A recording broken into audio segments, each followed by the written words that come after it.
di sini masih pakai kacamata gitu karena masih ada bintitan supaya kalian tidak gagal fokus terhadap bintitnya.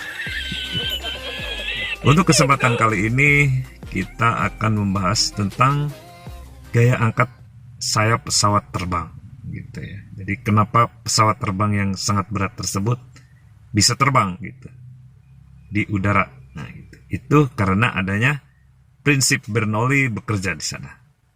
Kan Bernoulli mengatakan ketika tekanan itu rendah, kecepatan tinggi. Nah, ketika tekanan itu tinggi, kecepatan rendah. Pokoknya tekanan dan kecepatan ini saling berbanding terbalik ya. Kecepatan tinggi, tekanan menjadi rendah.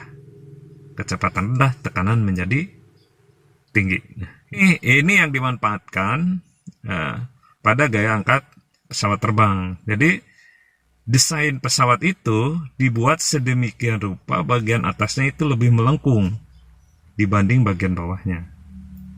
Nah, ketika bagian atasnya itu lebih melengkung dibanding bagian bawahnya, pesawat kan melaju dengan cepat. Nah, bagian atas yang melengkung tersebut mendesak udara yang ada di atas. Sehingga udara terdesak, menyempit, dan kecepatannya menjadi tinggi. Ketika kecepatan tinggi, otomatis tekanannya akan rendah. Nah, kecepatan udara yang di atas pesawat itu lebih tinggi daripada kecepatan udara yang di bawah. Sehingga terciptalah perbedaan tekanan dari perbedaan kecepatan tersebut.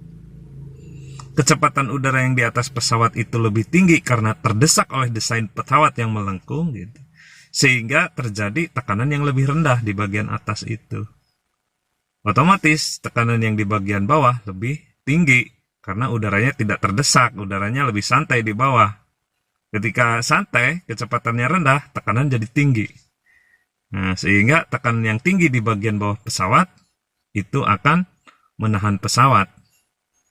Di mana pesawat tersebut berada di antara tekanan yang rendah di atasnya dan tekanan yang lebih tinggi di bawahnya. Kenapa tekanan rendah di atasnya? Karena tadi udara di atas itu kecepatannya lebih cepat. Nah, itu diakibatkan oleh desain pesawat yang lebih melengkung di bagian atasnya. Nah, itulah prinsip Bernoulli yang bekerja pada pesawat tersebut sehingga pesawat yang begitu berat bisa terbang begitu. Tidak jatuh. Nah, tentu saja perbedaan kecepatan ini, perbedaan tekanan ini antara bagian bawah dan bagian atas itu diciptakan supaya sangat berbeda, supaya perbedaannya sangat jauh ya. Jadi kalau perbedaannya kecil kan otomatis pesawat itu akan jatuh, dia kan memiliki berat yang cukup berat ya. Jadi perbedaan tekanan tersebut antara bagian atas dan bagian bawah itu harus sangat besar ya.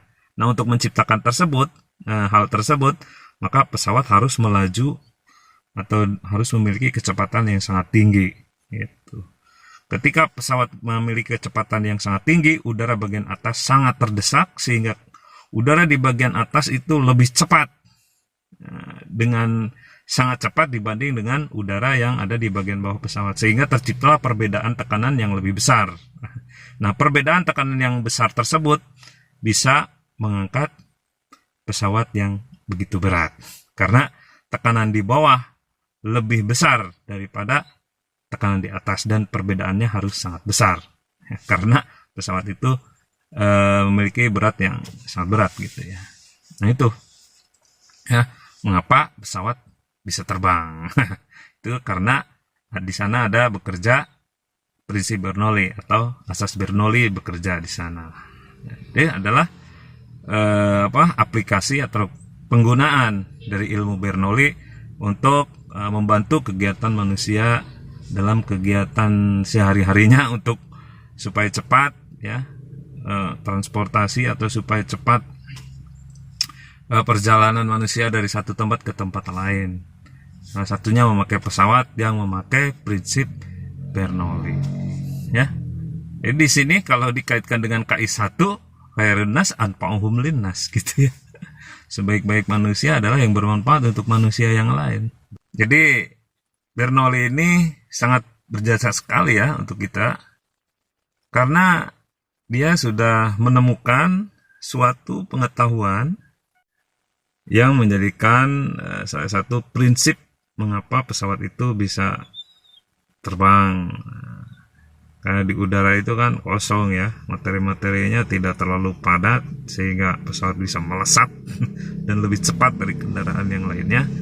Nah, ini bisa mempercepat mobilitas manusia dari suatu tempat ke tempat lain ya, untuk menghemat waktu, termasuk ketika kita beribadah ke Saudi Arabia atau ke Italia gitu ya. Ada salah satunya ya kita pakai pesawat. Nah, itu dipakai oleh banyak manusia ya, tidak hanya satu agama, dengan agama yang lain juga memakai hal tersebut. Nah, di sini terciptalah anfa'uhum linnas yang lebih banyak gitu. Kalau dikaitkan dengan KI1, jadi kita membuat sesuatu yang sesuatu tersebut bisa bermanfaat untuk orang banyak. Insya Allah kalau kita bermanfaat, ya masalah apa ya, finansial, ekonomis itu akan mengikuti ya. Udah pesawat berapa gitu ya. Nah itu ya, tidak terlalu melebar ya, tidak terlalu memanjang juga. Baik, untuk lebih jelasnya kita ikuti pemaparan dan ilustrasi berikut ini.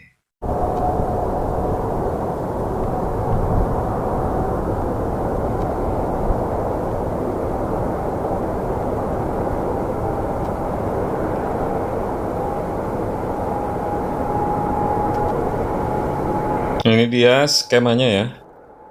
Ketika pesawat itu melaju, di desain sayap pesawatnya itu bagian atasnya lebih melengkung daripada bagian bawahnya. Nah, yang P1, F1, V1 ini bagian bawah ya. Jadi F2, P2, V2 itu bagian atas. Jadi bagian yang pertama bagian bawah, yang ke-1 bagian yang ke-1, bagian yang ke atas sebagai bagian yang kedua. Ya, kita seperti itu kan dulu ya. Jadi bagian bawahnya bagian 1, bagian atasnya bagian 2. Nah, ketika pesawat itu melaju, bagian atasnya itu kan melengkung, dia mendesak udara yang dia terobos, kan? Dia kan menembus udara. Nah, udaranya itu kan berpisah, ya, yang tadinya menyatu gitu. Setelah datang pesawat itu terbelah, yang satu ke atas, yang satu di bawahan gitu. Nah, yang di atas ini menyempit gitu karena terdesak oleh bagian desain pesawat yang melengkung. Di bagian atas itu terdesak ya. Jadi bagian udara-udara itu lebih sempit di bagian atas. Karena lebih sempit maka dia kecepatannya lebih cepat ya. Kecepatan udara di atas sayap pesawat itu lebih cepat dibanding yang di bawah gitu ya. Karena dia terdesak ya. Ya, contohnya kalau kita ingin mempercepat air ya, tadi sudah dijelaskan, kita sempitkan selangnya kan gitu.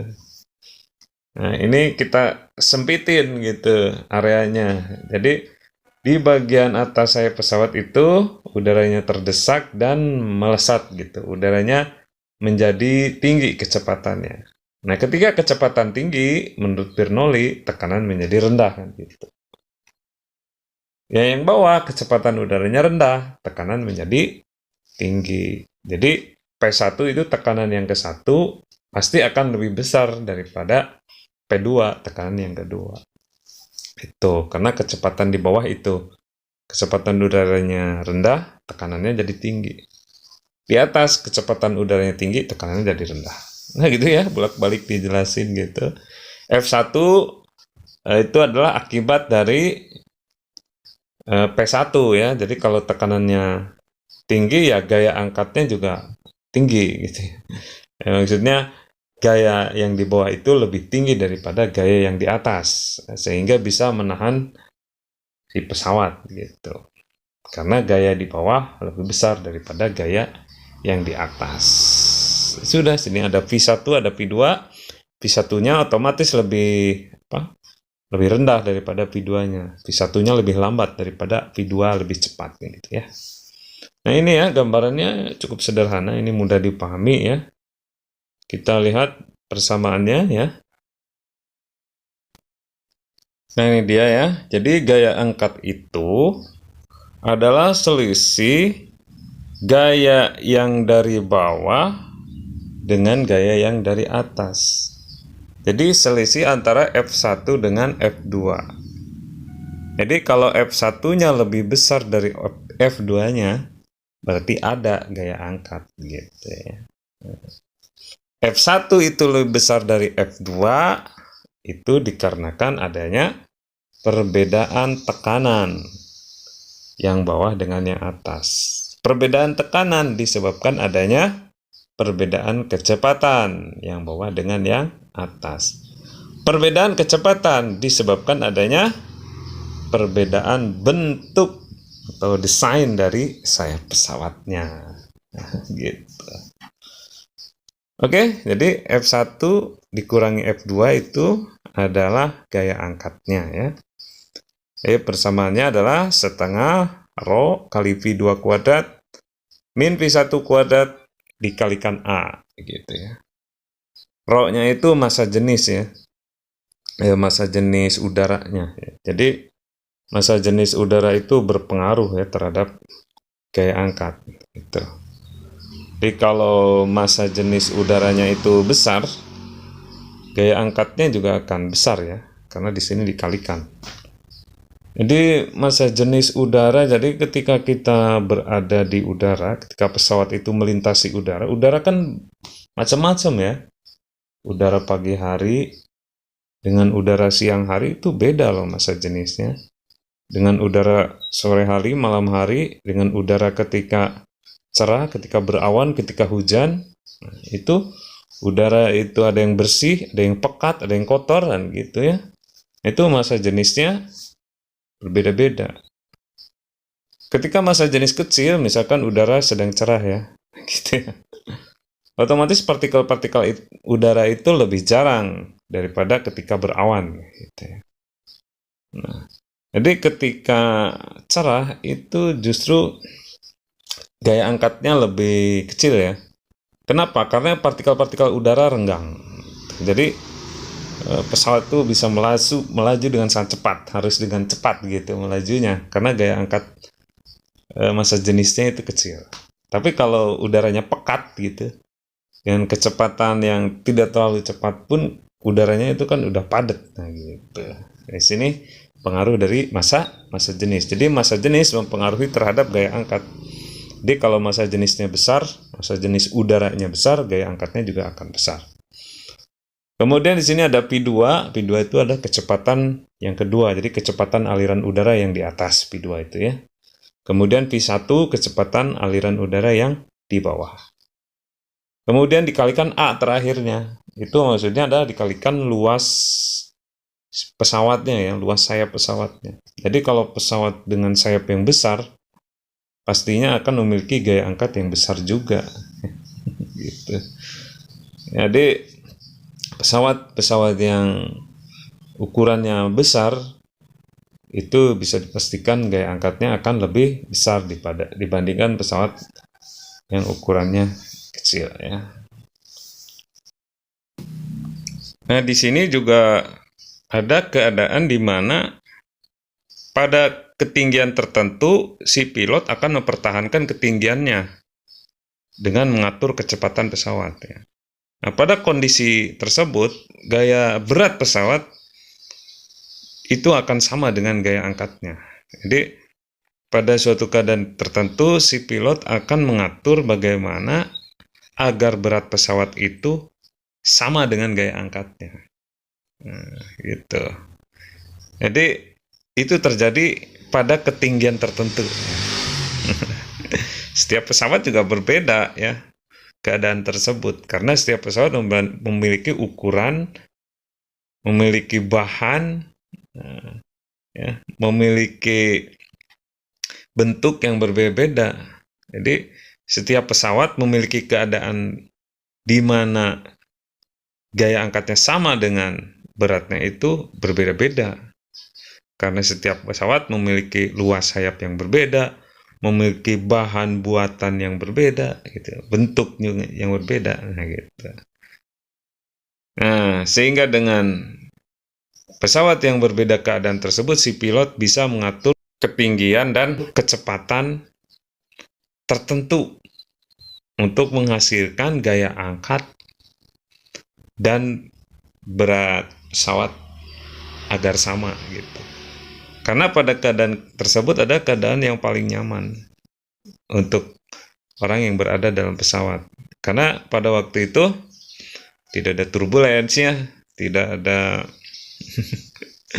getaran-getaran, itu keadaan yang paling tenang. Itu ketika berat pesawat sama dengan gaya angkatnya. Karena kecepatannya juga akan konstan ya, gitu. Dan ketinggiannya juga akan dipertahankan oleh si pilot segitu terus ya. Oke. Itu ya salah satu kondisi yang terjadi di dalam pesawat. Mungkin itu ya beberapa penjelasan singkat atau panjang ya mengenai kenapa pesawat itu bisa terbang gitu ya. Walaupun pesawat itu bisa dibilang berat gitu ya. Oke, kalau misalkan ada yang belum paham atau ada yang ragu atau bahkan ada yang tidak setuju, boleh langsung saja ya di Japri seperti biasa lewat WA, lewat Telegram, atau kalian komen di bawah ini. Nah, untuk selanjutnya kita coba mengerjakan soalnya ya. Kemudian kita bahas ya cara mengerjakannya bagaimana. Agar nanti ketika kalian menemukan soal yang sesungguhnya, melalui soal yang kita bahas ini, kalian sudah tahu gitu cara mengerjakannya bagaimana ya. Mudah-mudahan ya seperti itu, dan mudah-mudahan kalian lebih mudah memahaminya dan kalian nanti bisa menemukan cara tersendiri yang menurut kalian lebih nyaman kalian gunakan gitu ya. Ini dia soalnya ya, ada gambarnya. Di sana ada gambar sketsa atau skema ya. Gambaran sayap pesawat sedang menembus aliran udara kan gitu ya. Di bagian atas itu sebagai bagian yang A, bagian bawah sebagai bagian yang B. Jadi ada PA, kecepatan di bagian atas, ada PA, tekanan di bagian atas, kemudian ada PB, ya, kecepatan di bagian bawah, dan ada PB, tekanan di bagian bawah. Nah, kita baca kata-katanya. Jika V adalah kecepatan aliran udara dan P adalah tekanan udara, maka sesuai dengan azas Bernoulli, rancangan tersebut dibuat agar, lihat yang A ya, kecepatan A, yang A ini ya, lebih besar daripada kecepatan B. Betul nggak? Betul ya. Karena dia di bagian atas ya, melengkung gitu ya. Sehingga PA lebih besar dari PB. Tekanan A lebih besar dari tekanan B. Salah ya. Tekanan B yang lebih besar. Terus yang B, VA lebih besar dari PB, betul. Sehingga PA lebih kecil dari PB. Tekanan A lebih kecil dari, ya ini betul ya. Ya karena kecepatan yang A itu kan lebih cepat. Ya, sehingga tekanan di A jadi lebih kecil. Jadi kalau kecepatan tinggi kan tekanan jadi rendah. Jadi yang B ini ya jawabannya. Jadi kecepatan A lebih besar dari kecepatan B mengakibatkan tekanan di B-nya lebih besar dari tekanan di A. Ini soal yang cukup mudah ya. Soal mendasar ini. Oke, kita ke soal selanjutnya. Ini dia soalnya, langsung kita baca ya. Kecepatan aliran udara di atas sayap pesawat itu 60 meter per sekon. Di bagian bawahnya 40 meter per sekon. Ini sudah biasa ya, jadi bagian atasnya pasti kecepatan aliran udaranya lebih tinggi daripada bagian bawahnya ya. Bagian atasnya kecepatan aliran udaranya 60 meter per sekon, bagian bawahnya 40 meter per sekon. Massa jenis udaranya 1,29 kg per meter kubik ya. Kemudian luas penampang sayapnya 5 meter persegi. Maka besar gaya angkat pesawatnya, ya, kita langsung masukkan ke persamaan gaya angkat pesawatnya ya. Jadi gaya angkat itu adalah selisih antara tekanan yang di bawah dengan tekanan yang di atas. Tekanan yang di bawah itu mestinya lebih besar dari tekanan yang di atas, sehingga dia bisa menopang pesawat gitu, supaya tidak jatuh gitu. Jadi FA itu adalah selisih antara tekanan di bawah dengan di atas. Jadi gaya angkat sama dengan Langsung kita masukkan ke persamaannya. FA sama dengan setengah kali rho kali A kali V1 kuadrat min V2 kuadrat. Di sini V1-nya sebagai kecepatan aliran udara yang di atas ya, sesuai di soalnya ya. Nah, jadi mau P1 itu bagian atas boleh, P1 bagian bawah juga boleh. Tapi di soal ini menyatakan bahwa P1 itu bagian atasnya. Itu sebagai kecepatan yang ada di atas pesawat gitu. P2 bagian bawahnya. Jadi yang penting konsepnya itu kecepatan bagian atas itu dikuadratkan dikurangi kecepatan bagian bawah dikuadratkan. Mau itu bagian atasnya disebut P1 ataupun disebut P2 itu terserah perjanjian nama di awalnya ya gitu. Yang penting konsepnya adalah kecepatan aliran udara bagian atas dikuadratkan dikurangi kecepatan aliran udara bagian bawah dikuadratkan. Nah, seperti itu. Jadi di sini persamaannya FA sama dengan setengah kali rho kali A dikalikan V1 kuadrat dikurangi V2 kuadrat. Jadi kita tinggal masukkan saja angka-angkanya kalau sudah seperti ini ya. Jadi FA sama dengan setengah kali rho-nya adalah 1,29, kemudian A-nya itu 5, V1-nya 60 dan V2-nya 40. Nah, itu. Jadi 60-nya dikuadratkan dan 40-nya dikuadratkan. Kemudian kita hitung secara matematis, ini banyak caranya ya. Setiap orang bisa berbeda cara menghitung seperti ini. Tergantung kenyamanannya masing-masing kan gitu. Kita hitung di awalnya aja dulu ya, setengah kali 5 itu kan 2,5. Boleh dihitung di sini dulu. Boleh dihitung dulu di dalam kurung, tapi kelihatannya ini lebih mudah dihitung di dalam kurungnya dulu ya. Jadi 60 kuadrat dikurangi 40 kuadrat. 60 kuadrat itu kan 3.600. 40 kuadrat itu kan 1.600. Nah, 3.600 dikurangi 1.600. 2.000 kan ya. Nah, 2.000 dikali setengah kan 1.000. 1.000 dikali 5, 5.000. Nah, 5.000 dikalikan 1,29. Hasilnya adalah 6.450 Newton gitu ya.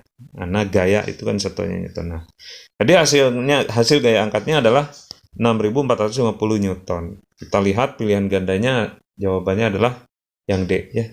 Nah, gitu. Jadi ini tadi dari contoh soal dan pembahasan yang pas gitu ya. Ini yang paling pas. Kebanyakan setelah cari-cari itu banyak yang keliru juga ya. Jadi kita memang harus bisa sendiri. Terutama yang paling penting kita jadi diri sendiri, kita bikin sendiri. Itu akan lebih akurat dan kita akan lebih yakin dengan pendapat kita gitu ya. Daripada kita ngambil punya orang gitu tanpa jelas kebenarannya. Setelah kita koreksi secara detail ternyata banyak yang salahnya gitu ya. Nah, itu ya untuk pembahasan soal untuk materi gaya angkat sayap pesawat ini. Mudah-mudahan mudah dipahami dan kalian dimudahkan segala urusannya. Assalamualaikum warahmatullahi wabarakatuh.